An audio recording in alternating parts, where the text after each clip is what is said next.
बिहार का big boss कौन? ये सवाल फिलहाल सवाल है, लेकिन बहुत जल्द इसका उत्तर मिल जाएगा। विधानसभा चुनाव नतीजों में किसको मिलेगा वनवास और कौन पहुंचेगा सीएम आवास? बिहार विधानसभा चुनाव में वोटों की गिनती जारी है। बिहार विधानसभा के लिए 243 सीटों के लिए मतगणना जारी। महागठबंधन बनाम एनडीए में लड़ाई। नीतीश कुमार को तेजस्वी ने चुनौती दी है और लगातार कल से यही कहा जा रहा है कि तेजस्वी को हो सकता है उनका बर्थडे गिफ्ट मिल जाए, लेकिन आखिर बिहार का बिग बॉस कौन होगा, इसका उत्तर बेहद जल्द मिल जाएगा। विधानसभा चुनाव नतीजों में आखिर किसको वनवास मिलेगा और कौन पहुंचेगा सीएम आवास, ये सवाल। बिहार विधानसभा चुनाव में वोटों की गिनती जारी है।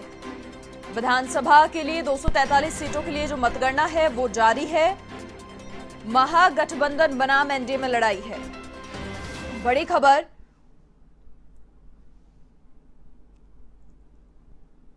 चुनाव के नतीजे आज आने वाले हैं। आज का दिन बेहद अहम है।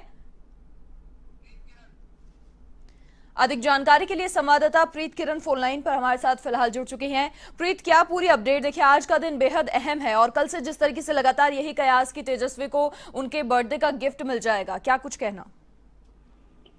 जी बिल्कुल, तेजस्वी को बर्थडे के गिफ्ट मिलने की बात की जा रही है। जिस तरीके से कल तेजस्वी यादव का जन्मदिन था और ये कहा जाए कि महागठबंधन की तरफ से सीएम पद के उम्मीदवार भी तेजस्वी यादव रहे और अपने पिता लालू यादव और राबड़ी देवी के पोस्टर के बिना ही उन्होंने पूरा चुनाव लड़ा है, पूरा कैंपेनिंग खुद मैनेज किया है। लगातार जिस तरीके से तेजस्वी यादव चुनावी रैलियां कर रहे थे, एक दिन में 15-15 रैलियां कर रहे थे। करीबन 3 जो फेज में चुनाव हुए उसमें 250 रैलियां की हैं। वहीं नीतीश कुमार की बात करें जो कि मुख्यमंत्री हैं, उन्होंने करीबन 100 रैली की। प्रधानमंत्री मोदी ने 12 रैलियां की। इस तरीके से धुआंधार जिस तरीके से तेजस्वी यादव चुनाव प्रचार कर रहे थे, जिस तरीके से अटैक कर रहे थे सीएम के ऊपर, नीतीश कुमार के ऊपर, कहीं ना कहीं उन्होंने जिस तरीके से उनके ऊपर एलिगेशन लगाया जा रहा था जंगल राज का, जिस तरीके से लगातार पर्सनल अटैक किए जा रहे थे नीतीश कुमार की तरफ से, वो कहीं ना कहीं भटकने नहीं दिया। पूरा एजेंडा आरजेडी की ओर से सेट किया गया, तेजस्वी यादव की तरफ से सेट किया गया। तो कहीं ना कहीं जिस तरीके से रुझान आ रहे हैं, एग्जिट पोल लगातार दिखाए जा रहे थे, उसमें तेजस्वी यादव आगे चल रहे थे। फिलहाल अभी नतीजों का इंतजार करना होगा। करीबन 11-12 बजे तक कहीं ना कहीं तस्वीर साफ होती नजर आएगी। बिल्कुल प्रीत किरण, देखिए तेजस्वी यादव के भाई तेज प्रताप यादव ने भी एक ट्वीट किया जिसमें उन्होंने लिखा कि तेजस्वी भव बिहार। तो देखिए लगातार जो फिलहाल नजर आ रहा है उसके अकॉर्डिंग सभी का यही कहना और यही रुझानों में भी सामने की तेजस्वी आगे हैं और ट्वीट के माध्यम से बड़े ही कॉन्फिडेंस के साथ में तेजस्वी भव बिहार कह दिया गया। जी बिल्कुल, परिवार की तरफ से उनको शुभकामनाएं दी गई हैं और बड़े भाई की तरफ से इस तरीके से कहा गया। हालांकि जो तेजस्वी यादव है उनकी तरफ से ये कहा जा रहा है कि जीत जो है इस बार कहीं ना कहीं आरजेडी को काफी बढ़त मिलेगी, सरकार बनाएगी आरजेडी। इस तरीके से लगातार दावे किए जा रहे हैं, लेकिन फिलहाल अभी वोटिंग की जो गिनती है वो शुरू ही हुई है।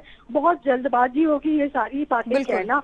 फिलहाल एनडीए की ओर से भी बीजेपी कहीं ना कहीं उम्मीद लगाए हुए है कि बीजेपी इस बार दोबारा फिर से एक बार सरकार बनाएगी। जिस तरीके से लगातार प्रधानमंत्री मोदी ने ये कहा कि डबल इंजन की सरकार बिहार को चाहिए, नीतीश कुमार की ओर से भी लगातार इस तरीके से काम बताया गया। यहाँ तक कह दिया गया थर्ड फेज में कि नीतीश कुमार का ये अंतिम चुनाव है, तो कहीं ना कहीं एक इमोशनल कार्ड भी नीतीश कुमार की ओर से खेला गया।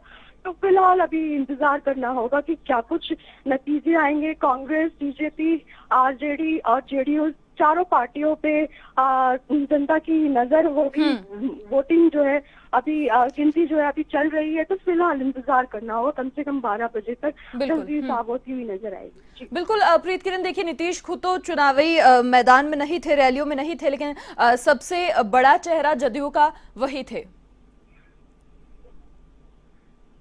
जी बिल्कुल, नीतीश कुमार जेडीयू का सबसे बड़ा चेहरा थे, वही एक थे जो जेडीयू पार्टी को तमाम जो वरिष्ठ नेताओं को एक किए हुए थे।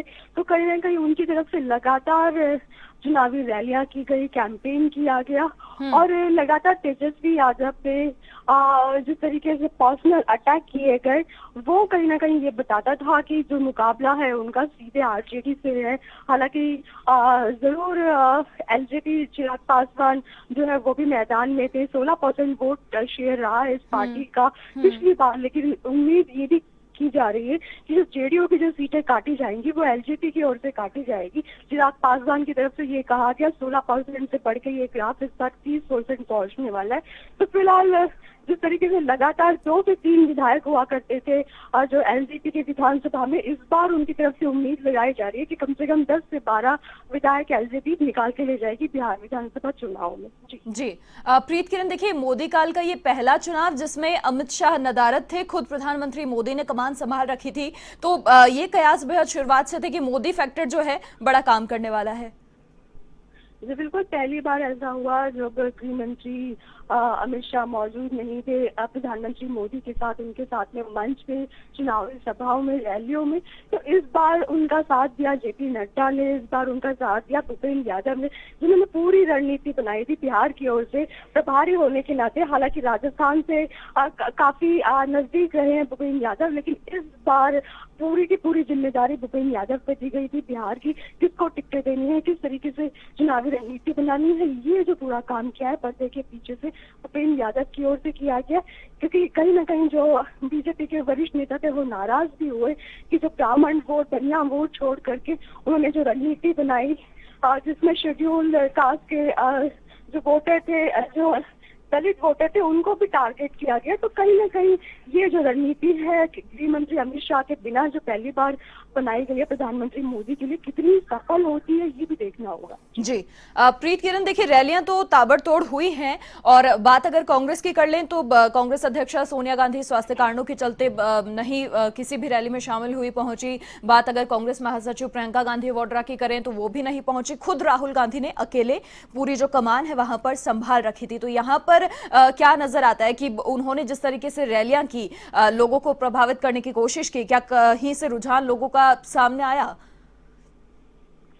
जी बिल्कुल, जिस तरीके से पिछली बार 28 सीटें कांग्रेस निकाल के लेके गई थी बिहार विधानसभा चुनाव में, इस बार प्रियंका गांधी को क्योंकि महासचिव बनाया गया उत्तर प्रदेश का, उम्मीद जरूर लगाई जा रही थी स्टार प्रचारक होने के नाते वो प्रचार करने के लिए जाएंगी, लेकिन केवल और केवल राहुल गांधी ने कमान संभाली। उनके नेतृत्व में कांग्रेस पार्टी ने चुनाव का प्रचार किया, चुनाव लड़ा। तो ऐसे में जो महासचिव अविनाश पांडे हैं उनको ये जिम्मेदारी दी गई, साथ में रणदीप सुरजेवाला को जिम्मेदारी दी गई कि वो पूरी तरीके से टिकटों का किस तरीके से चयन करना है। और अब जबकि बीजेपी अब जो कि कांग्रेस के कुछ विधायक जीत कर आएंगे तो उनको किस तरीके से मैनेज करना है, क्योंकि पिछले दिनों गोवा में, राजस्थान में जिस तरीके से देखा गया विधायक जीतने के बाद पाला बदल रहे हैं, तो कहीं ना कहीं ये एक बहुत बड़ी टैक्टिस होगी। यही वजह है कि रणदीप सुरजेवाला इस समय पटना में मौजूद है, अविनाश पांडे इस समय पटना में मौजूद है, उनको कांग्रेस नेतृत्व की तरफ से वहां पर अपॉइंट किया गया है। जिम्मेदारी दी गई है कि जो तमाम जो विधायक जीत करके आ रहे हैं उनका नेतृत्व करें। जो भी जिस तरीके से भी जो भी सरकार बनने के अगर कांग्रेस से नजदीक होती है तो उनको कम से कम संभाल के रखा जाए और इस बात को लेके बातचीत करें दूसरी पार्टियों से। जी बिल्कुल प्रीत किरण, बहुत शुक्रिया तमाम जानकारी साझा करने के लिए आपका। तो हमारी सहयोगी प्रीत किरण हमारे साथ जुड़ी, और देखिए काउंटिंग सेंटर में कार्यकर्ताओं की भीड़ लगी है, लगातार गिनती जारी है। 12 बजे तक ये कयास की पूरी जो तस्वीर है वो साफ हो जाएगी, आखिर कौन बिग बॉस होगा वो सामने आ जाएगा। 243 सीटों पर 3 चरणों में मतदान हुआ था और ताबड़तोड़ रैलियां हुई थी, सभी ने अपनी अपनी जोर आजमाइश की थी रैलियों के जरिए। अधिक जानकारी के लिए वरिष्ठ संवाददाता नीरज मेहरा जी फोन लाइन पर हमारे साथ फिलहाल जुड़ चुके हैं। नीरज जी, देखिए ताबड़तोड़ रैलियां हुई, अपनी अपनी तरफ से जोर आजमाइश सभी की ओर से की गई और नतीजे 12 बजे तक आ जाएंगे, क्या कुछ कहना आपका? हाँ देखिए, जिस तरह के रुझान आए हैं उन रुझानों को देखते हुए लग रहा है कि जो वहाँ पर है युवा मुख्यमंत्री बनने जा रहे हैं और देश की जनता ने जिस तरह का एग्जिट पोल दिखाया था और जिस तरह की रैलियों में देखा जा रहा था तेजस्वी यादव के प्रति क्रेज, वो अभी शुरुआती रुझानों में देखा जा रहा है। और यदि यही रुझान नतीजों में बदलते हैं तो ये बिहार के इतिहास के लिए बड़ी बात होगी, जब बिहार की जनता नीतीश बाबू को नकार कर एक युवा को मुख्यमंत्री की कमान सौंपने जा रही है। बिल्कुल। नीरज जी, देखिए, बिल्कुल कयास भी लगाए जा रहे थे और बात अगर एग्जिट पोल की भी करें तो उसके अकॉर्डिंग भी तेजस्वी फिलहाल जो है सामने आ रहे हैं और उनको कहीं ना कहीं बधाइयों का जो तांता है वो भी लगा हुआ है और कहा जा रहा है कि बर्थडे का गिफ्ट उन्हें मिल जाएगा। तो कहीं ना कहीं महागठबंधन की ओर से तेजस्वी यादव मुख्यमंत्री का चेहरा है और लालू यादव के जेल जाने के बाद महागठबंधन की सबसे बड़ी पार्टी राजद का चेहरा सिर्फ तेजस्वी ही है। देखिए, जिस तरह 15 साल नीतीश बाबू की सरकार रही है, तो एक सरकार के खिलाफ जो स्वाभाविक एंटी इनकम्बेंसी होती है वो ही जो नीतीश बाबू की सरकार को झेलनी पड़ी है।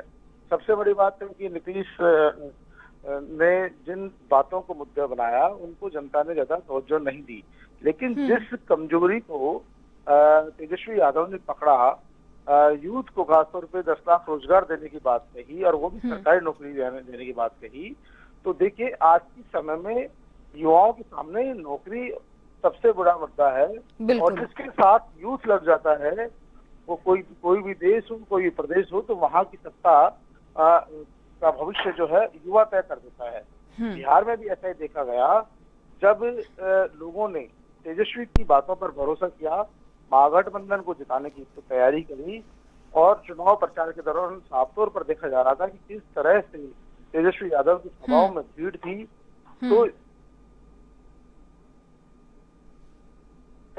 15 साल बाद में अब तेजस्वी आ रहे हैं, युवा है, युवा चेहरे हैं, तो युवाओं के लिए जरूर करना पड़ेगा।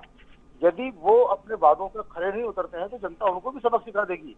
लेकिन युवाओं को भरोसा है कि जो अब पहली बार इस तरह के युवा मुख्यमंत्री बनेंगे तो जरूर युवाओं के बारे में सोचेंगे, नौकरियों के बारे में सोचेंगे, रोजगार के बारे में सोचेंगे, सुशासन देने के बारे में सोचेंगे, सिंचाई, कमाई और जिस तरह की उन्होंने बातें कही है, तो तमाम बातों की उम्मीद उनसे बनती है और वहाँ की प्रदेश की जनता ने उनको मौका दिया, अवसर दिया है। हालांकि नीतीश कुमार और बीजेपी ने लगातार लालू प्रसाद यादव के शासन को, उनके कार्यकाल को मुद्दा बनाया, लेकिन वहाँ की जनता ने उसे सिरे से नकार दिया और उनको कहना था कि एक बार युवा को मौका दिया जाना चाहिए। और इसी विश्वास और भरोसे के साथ जो उनको वहाँ के प्रदेश की जनता ने उनके प्रति वोटकास्ट किया और जो रुझान देखने को मिल रहे हैं, उन रुझानों के अनुसार भी साफ तौर पर ऐसा लग रहा है कि यदि यही नतीजों में बदलते हैं तो बिहार की जो मुख्यमंत्री हैं वो तेजस्वी होंगे, इसमें कोई दो राय नहीं है। मनीषा, नीरज जी, देखिए, तेजस्वी ने 21 दिन में 251 चुनावी सभाएं की, यानी कि हर दिन औसतन 12 रैलियां और 4 रोड शो किए गए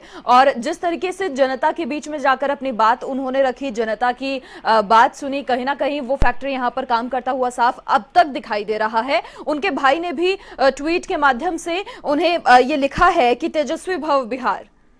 देखिए, बिल्कुल, जो देखो ये तो युवा थे और सबसे बड़ी बात है युवा होने के नाते उनको उनके प्रति लोगों में उत्साह प्रेरित देखा गया और जिस तरह उन्होंने रैलियां की, ताबड़तोड़ एक के बाद एक रैली करी उन्होंने, तो क्योंकि पूरा दारोमदार एक तरह से तेजस्वी पर टिका हुआ था, पूरा चुनाव उन्होंने खींचने का प्रयास किया क्योंकि लालू यादव जेल में थे।